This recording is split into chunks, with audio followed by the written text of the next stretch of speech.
আসসালামু আলাইকুম। এই যে দেখেন কাবাব বানাইতেছি, আমি সস দিতেছি কাবাবের মাঝে। ওই যে আলুটা পার্সেল যাইব, এই আলুটার সাথে যাইব। এই যে আলুটা পার্সেল দেব।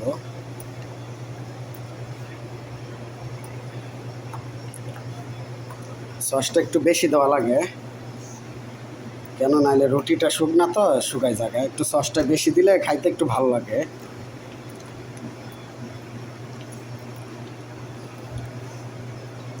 কার কার এরকম সস বেশি দিয়ে কাবাব খেতে ভালো লাগে কমেন্ট করে জানাই দিবেন, আমি পার্সেল করে পাঠাই দেবো আপনাদের জন্য।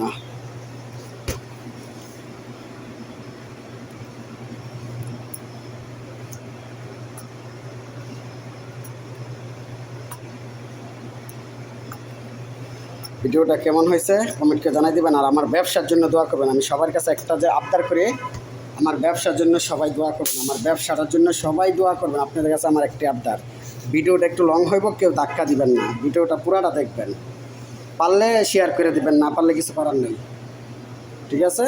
কিন্তু কেউ ধাক্কা দিবেন না। ওকে, আল্লাহ হাফেজ, সবাই ভালো থাকবেন, স্বাস্থ্যের প্রতি খেয়াল রাখবেন।